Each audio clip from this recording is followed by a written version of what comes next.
Kumusta po kayo? Bago po ang lahat, first things first.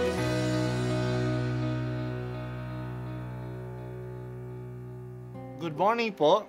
Sinisimulan po natin ngayon ang first things first. At dito po, tinatalakay natin sa unang bahagi ng umaga natin ay ang first readings na binabasa po sa banal na misa.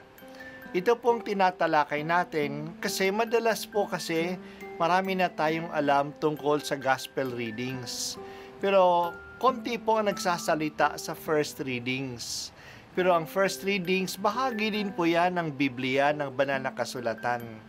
Kaya susubaybayan po natin ang mga first readings, basahin po natin at kuminsan kailangan ng basahin ng 2 o 3 beses bago maintindihan kasi hindi po tayo familiar sa mga istorya at sa mga kaisipan na tinatalakay dito.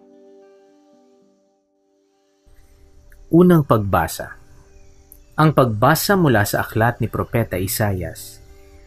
Ang makapangyarihang Panginoon ang nagturo sa akin ng saloobin ko para tulungan ang mahihina. Tuwing umaga'y kanyang binubuksan ang aking pandinig. Nananabik akong malaman kung ano ang ituturo niya sa akin. Binigyan niya ako ng pangunawa. Hindi ako naghimagsik ni tumalikod sa kanya. Hindi ako tumutol nang bugbugin nila ako. Hindi ako kumibo nang ako'y kanilang insultuhin. Pinabayaan ko silang bunutin ng buhok ko't balbas. Gayon din ang lurhan nila ako sa muka.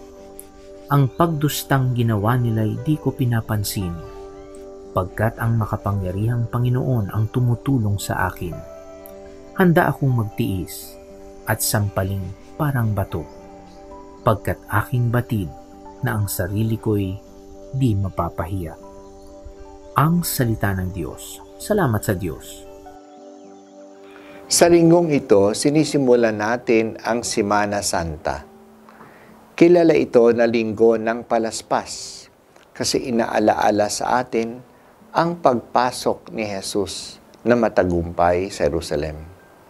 Ito ay tulad ng pagpasok na isang hari sa kanyang lungsod. Ang mga palaspas ay tanda ng matagumpay na pagtanggap.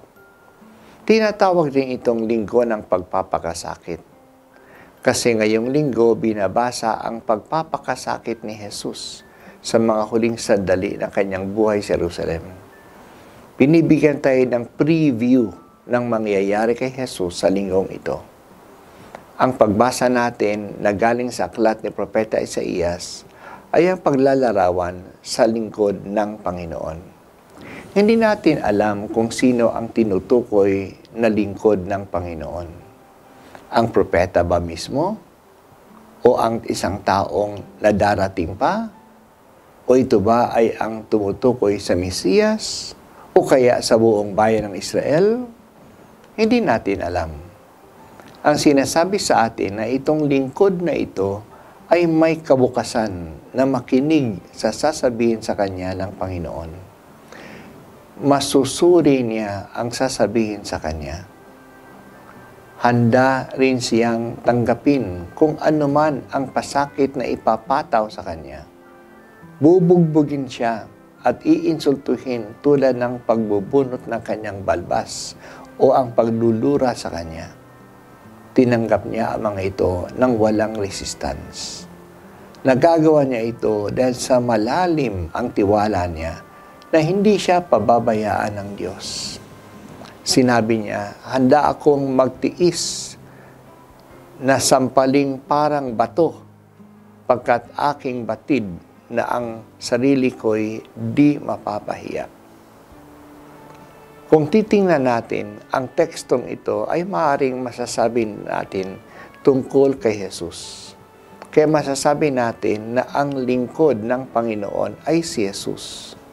Masunurin siya sa Ama.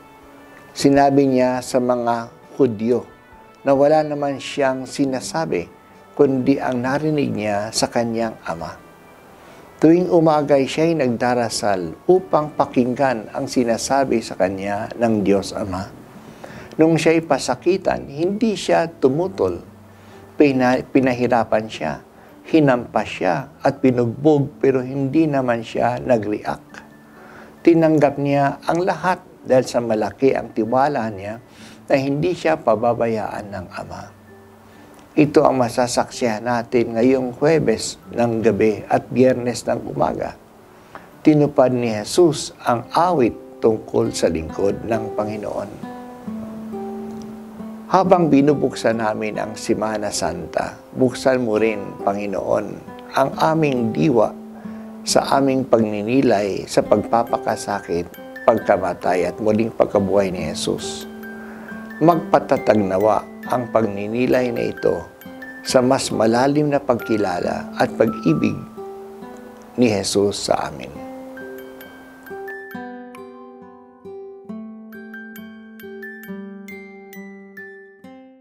At ako po ay si Bishop Broderick Pabilio dito sa First Things First.